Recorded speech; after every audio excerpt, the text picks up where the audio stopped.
Coming up, the Royals continue to be the biggest news in town, but they're not the only royalty grabbing the local headlines. Just before the Chiefs head to London, sacrificing a home game to play the Detroit Lions, the British government declares this Brit Week in KC. We're joined by the British Consul General and show you a new ad Kansas City is running in the UK. Plus, our reporters are here with the rest of the week's news. Hello, I'm Nick Haynes. Good to have you with us again. Mayor Sly James was scheduled to be in London this week, leading a trade mission to the British capital. The tragic deaths, though, of 2 Kansas City firefighters prompted the mayor to cancel that trip at the last minute so he could attend public ceremonies honoring the men. But this week, Britain comes to Kansas City instead, with a week's worth of events from Union Station to the Power and Light District, all to coincide with the Chiefs heading to London for their big game November 1st.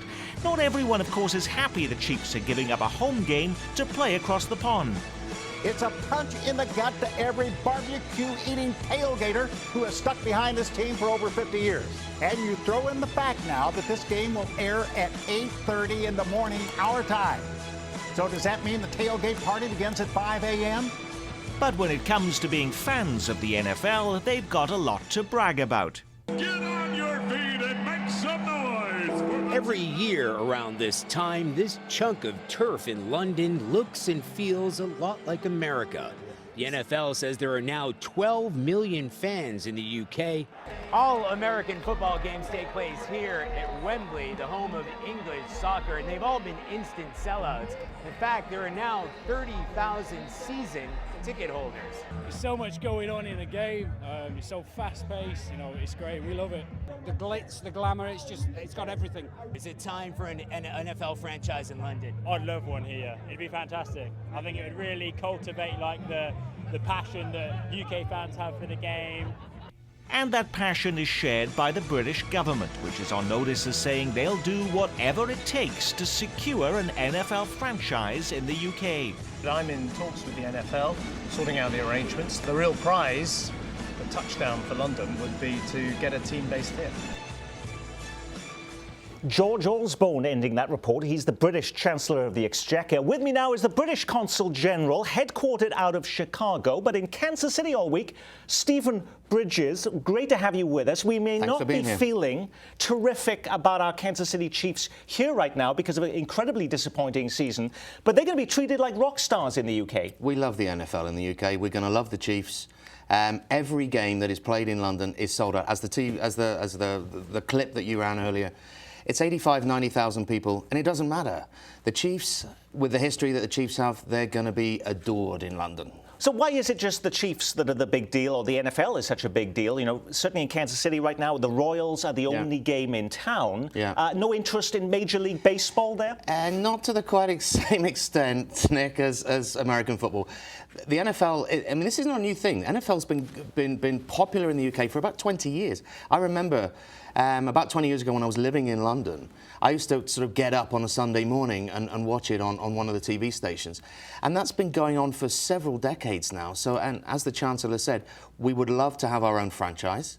But right now, every team that goes, they're treated as you are our welcome guest.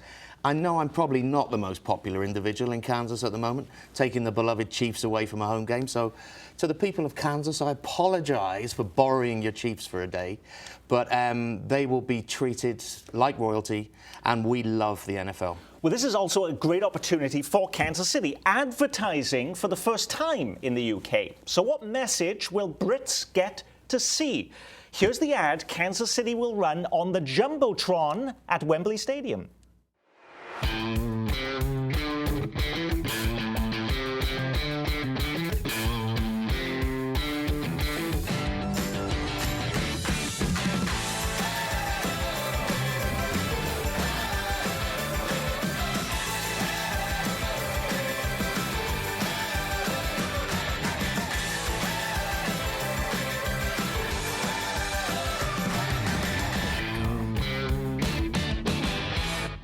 That's what the UK will see about Kansas City, along with the 86,000 fans slated to be at the game at Wembley. More people, by the way, than any NFL stadium in the US can hold.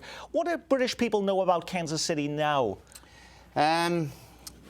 Let's spread that out a little bit. For most Brits, the US starts around Ellis Island, drops off again around the end of Wall Street. There's the independent vacation republic of Florida, where hundreds of thousands go every year. And then it picks up again around San Jose and San Francisco and LA and California. And everything else in the middle is buffaloes and raccoons. So what do they know about Kansas City other than Dorothy and probably the Chiefs? Not very much. Which is one of the reasons you've been here all week doing a lot of things here in Kansas City. Because one of the surprising things to me, even coming from the United Kingdom, was it says the UK is the largest foreign investor in Missouri, and there are thousands of jobs tied to that too. Up to about 20,000 jobs. 20,000 Missourians are employed by UK foreign investment. But Nick, we're not just the biggest foreign investor in Missouri. We are the biggest foreign investor in the USA. And the USA is the biggest foreign investor in the UK. This is an economic relationship that really, really matters. And it's surprising when I say to people, so who do you think is the biggest foreign investor? And they'll naturally say other nations, China, Japan, Germany.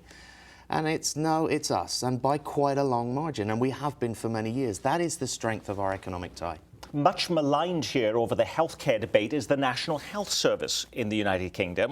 Do we want that? Socialized medicine. Yeah, we have a huge local tie in there because the Cerner Corporation here in Kansas City is making a lot of money off the National Health Service. They're huge. Cerner are the biggest IT component of our National Health Service, which I think is the fourth largest employer in the world after probably Walmart, the Chinese Army and the National Railways. We have the National Health Service. Cerner, I think, are responsible, probably, I don't know the exact statistics, but it's over 50% data management. Cerner are huge for us in the UK. We're grateful for everything they do for us, but we're grateful for all the other great investors in the UK based in Kansas City. What other companies are involved? Well, we have Black & Veatch, who have been operating in the UK for several decades in our infrastructure. Burns & McDonnell, the other big civil engineering giant across the road, they're coming in soon. Lockton are involved in the financial services. Hallmark Cards, they've been there and for decades. I remember Hallmark Cards as a kid. So there's a strong economic tie between Kansas City and the UK. Now, you've had a lot of different meetings this week, a lot of different events on entrepreneurship at the Kauffman Foundation, part of their 1 Million Cups event. That was all on British entrepreneurship. You've had sessions on animal health and the financial services and British They're connection. going on today. Absolutely. But there is an opportunity for the public still to get involved. Saturday at 3 in the afternoon, get trained for free in the Best of English Premier League soccer skills in the KC Live area of the Power and Light District. And then that evening, one of Britain's greatest exports performs, or at least a bunch of guys that look and sound an awful lot like them. The British Tribute Concert featuring Liverpool is at 8. There's a watch party for the Rugby World Cup at 11 Sunday morning at McFadden's in the Power and Light District. And at noon at KC Live, a send-off, the Chiefs to London party, Stephen? Yeah, we're going to join everyone else that's going to be watching the game that isn't at Arrowhead. They're going to be in KC Live. We're going to be with them. Saturday night, the Beatles Tribute Concert. We also hope that there will be some of the Chiefs representatives there, maybe if we're lucky enough, a couple of the cheerleaders, one of the mascots, so that we can give them that formal we wish you well and go Chiefs. I've got to be a bit careful because the Lions are in my patch as well. But right now, well, don't worry about those. But no, right now I'm a beloved Chiefs fan. So what has come out of this week so far? I mean, has there been any business on either side that has been attracted because of you being in Kansas City with the whole British Consul General's office right here? It's more about the longer term. It's more about cementing relations. We were very fortunate that we've had the assistance from Mayor James' office and especially her team, led by Narbeli Galindo, who have made this partnership superb and work for us. Our sponsors, KPMG, Brian Cave, Black & Veatch, The Economist, Virgin Group. It's all coming together. I don't think we expect immediate wins. You don't just say, I'm gonna move into the UK right now, I'm gonna move into Kansas City.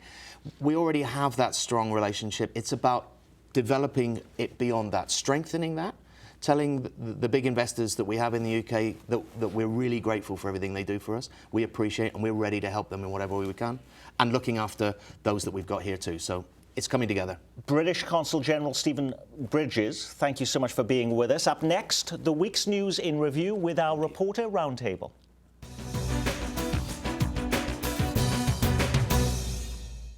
Checking in now with a roundup of the rest of the week's news, Steve Vockrodt from The Pitch newspaper, Kansas City Star reporter, columnist and blogger Dave Helling, and Eric Wesson, senior writer for The Call. Gentlemen, is there now a stalemate over what to do with KCI? The Kansas City Council's airport committee is no longer meeting. Cancelled this week, a key meeting with the airlines. The committee is now apparently on indefinite hiatus. Councilwoman Jolie Justice, who chairs the panel, says there are no immediate plans to meet again, and they won't meet, she says, until the airlines come back with new information about the cost estimates they used to insist the city needed a new terminal rather than a makeover. So what's happening there? Are there concerns we're unaware of, Steve? Well, here's the issue, as you touched upon, is last year when there was a committee that analyzed this issue, and among the several things that they had found was that at least the initial cost of renovating it would be less than doing a new terminal. Well, that flipped on its head earlier this year when the Southwest Airlines executives came back and said, well, we've analyzed this and now we find that renovations would cost more than a new terminal. And when council members asked, they wanted to know, well, what are those cost estimates? And they didn't say. And so the airport committee hasn't really met lately because there's nothing to meet about. They don't have any information. During yesterday's business session on the city council, there was a reference to a business session that'll be taking place in the next month or two where they will discuss the airport, and we may get some more information at that time. Is there a timeline on when there may be a possible vote on this, Dave? Well, the initial discussion was to try and put something on by November of 2016 when you'd have a large turnout for the presidential race, the theory being that the more people who would vote on an airport, the more accurate the outcome would be rather than in a low turnout election. Whether they can meet that timetable and have all of the pieces in place by that time remains an open question. But if you're looking for a major election day to have it, then you're talking about 2018 potentially, which means you don't start construction until 2019 or 2020. So there is a bit of hurry up involved. I have talked to some council people who say they're really focused now on the earnings tax renewal election next April, and my guess is one of the reasons that they've downplayed the airport is because they don't want to get everybody riled up before that's in the bank. This week officials began testing the overhead and underground power system that will bring Kansas City's new streetcar line to life. The first streetcar is scheduled to be delivered on Thursday. Is everything still on track, Eric? Yeah, it seems like it is. I think they finally got the ball moving. People are excited. There's a buzz. People can't wait to see a finished product. I heard semi-finished product. I did hear all the hoopla about, yes, they were going to be testing all of the power lines. I didn't know if it actually worked or not, though, Steve. Well, they won't know. They'll get this first car, as you said, here within a matter of days. The second car, I think, is due by the end of the year, and they still don't know when the other two cars are going to be here. So the testing is sort of this to see how it works, see if all the components work, and see how it interacts with traffic. I think part of it's to get people a little used to what it's going to be like driving on Main Street with these streetcars going up and down. It's been almost a month now since a citizen group submitted the legally required number of signatures to place the Convention Center Hotel to a public vote. The question remains, though, has the city decided whether it will place the measure on the ballot or not, Dave Helling? And the answer is no. They're still claiming that there are legal irregularities with the petition process in this case. And it doesn't seem as if the committee of petitioners is in any mood to compromise on this issue, so we might end up in court eventually. But this can't go on indefinitely, though, Eric. Eventually, it's going to have to come to an end. And one of the things that Dave has spoke on is that the city was concerned about the language because it pretty much blankets all hotels and not this particular hotel. But I think you'll probably see in the spring some kind of movement, groundbreaking something, because I don't think it'll get on the ballot simply because, according to the city council, the ball's already rolling. Contracts are signed. They've already awarded a contract to a caterer, so that train has left the station. So the city council has 60 days from when the committee submitted the petitions, the full haul, if you will, and that was 2 or 3 weeks ago. And so they're going to have to decide within about a month's time what they're going to do with this. But as Dave points out, if they do put it on the ballot and it gets voted down somehow, you may face some litigation from the developers. If the city council says, no, we're not going to put this on the ballot, the committee of petitioners may find it worth their while to hire an attorney themselves. Yeah, the most important thing to realize in Kansas City, I think, is that the petition process is a mess. Clay Chastain is out gathering more petitions for light rail. It seems like that should be on the agenda in 2016 for someone to figure out one way or the other. And the group behind that convention center hotel ballot measure are collecting signatures again this week, this time to put pressure on City Hall to curb TIF. The Citizens for Responsible Government makes a specific point in the petition of mentioning that Kansas City, Missouri schools have $240 million in deferred maintenance needs, which are, they argue, hard to take care of when city officials continue to use tax revenues as a piggy bank for development in non-blighted areas such as the Crossroads Plaza and downtown. Now, TIF is not new, of course. Is there a new TIF project being considered that is now driving this anger, Steve? Yeah, so this is being stirred by Shirley Hellsberg, who's a wealthy philanthropist in town, very well known. She owns this building in the Crossroads Arts District. She's held it since 2005. She wants to redevelop it into a headquarters for architecture firm BNIM, which has been in a couple different locations downtown over the years. And there's an argument that the Crossroads by now should be well established enough that subsidies should no longer be necessary to do these kinds of projects. So that's where this petition is coming from. And there is a distinction on this petition. This is not an official petition initiative drive. This is an online petition to try and make a statement. So why should City Hall care about it then, Eric? Because it gives a mindset of what people want and what people don't want as well. And right now, going on the eve of having the e-tax, and that's something that they really want to focus on and get that passed, they might have to pay attention to what the public outcry is. And there's another petition that's underway as well, and that's to change the name of KCI Airport to some civil rights or Civil War name. So we're going to be petition crazy around here for the next few years. Just quickly, I've been a reporter for 31 years in Kansas City. They started complaining about TIF when I arrived. They are still complaining about TIF.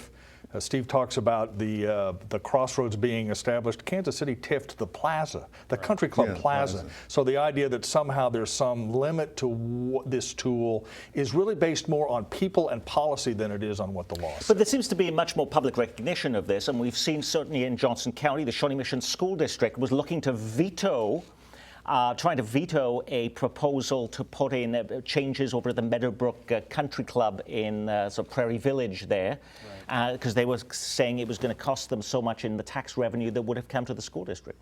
Right, and in Kansas, the school districts have that power to, they can stop that whole process in the tracks if they want. In Missouri, the school districts have significantly less clout in determining the outcomes of these things, which I suspect is part of the reason why it's used a lot more. And just very quickly, TIF isn't, if we look at it in isolation, Nick, that's one problem, but the bigger problem is definition of blight, what the but-for test is.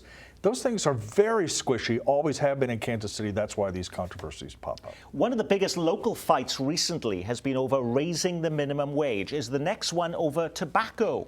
Should Kansas City become the largest metro in the country to raise the age for buying cigarettes from 18 to 21?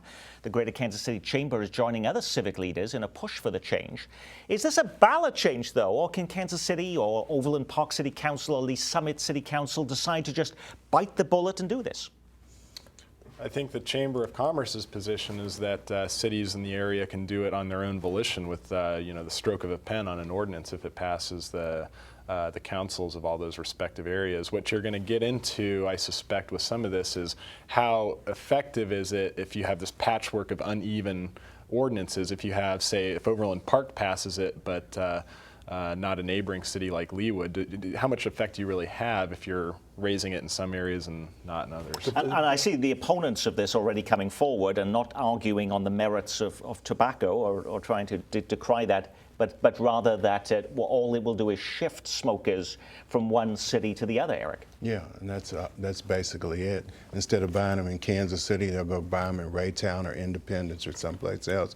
So you've got a loss of tax revenue if that revenue amounts to a whole lot. But over time, though, we were able in this metropolitan area to basically impose public smoking bans almost everywhere in almost all cities. Right, and other communities across the country are doing it, Nick. One of the better strategies might be to raise the tax on cigarettes in Missouri, which is at 17 cents a pack. You could really price some kids out of that market. But I think what Steve's talking about, and Eric, in terms of the varying communities addressing this issue, almost certainly invites state lawmakers to get involved. When that happens, the tobacco lobby will come in, and so the possibility of a statewide change of this magnitude seems pretty slim. Well, could you be voting on 3 separate ballot issues relating to marijuana in Missouri next year? Springfield physician and candidate for Lieutenant Governor Brad Bradshaw is now laying the groundwork for a constitutional amendment that would legalize marijuana for medical use. Bradshaw's proposal would tax marijuana prescriptions heavily at 75%. That would bring in, he says, between $45 and $58 million a year, money that would be used to build a medical research campus to help fund research into conditions for which there is no cure. But wasn't Brad Bradshaw the leading opponent, should I say, of a local sales tax measure in Jackson County a few years ago to build a medical campus that would do just that in Jackson County?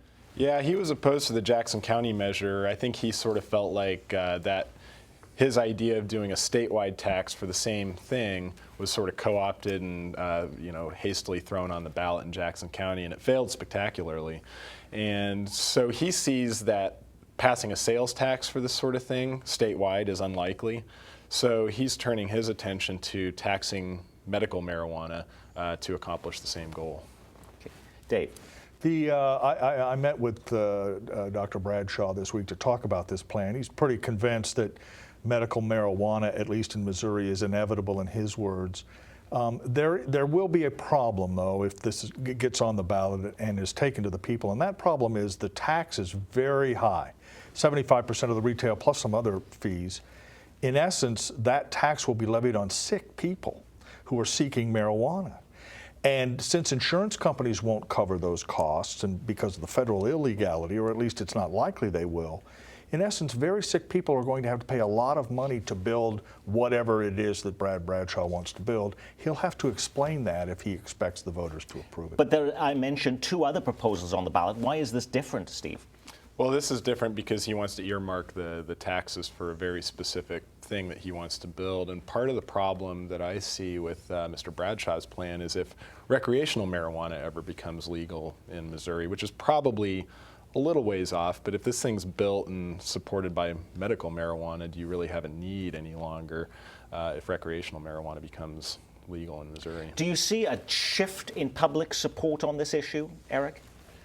Medical marijuana or recreational use? I'm thinking about even for passing anything relating to marijuana in the state of Missouri. I think it is. I think it's in years. I say 18 months out, maybe 2 years out, it'll shift and people will be more accepting of it.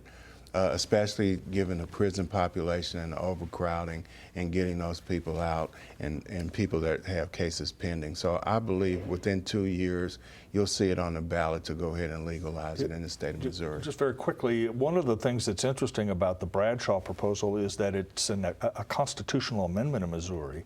And the good news is if it passes, or at least the arguably good news is the legislature can't mess around with it as they can on other initiatives. The bad news is if recreational marijuana is approved or if other things are changed, it's very hard to take it back out of the Constitution and fix it. Mm-hmm. And so, again, those are sort of technical things that I think the voters will be looking at if he can gather the signatures he needs. New test score results from the state of Missouri are released this week, and the Kansas City, Missouri School District fails to meet the numbers necessary to gain full accreditation. The Hickman Mills School District sees its academic scores plummet.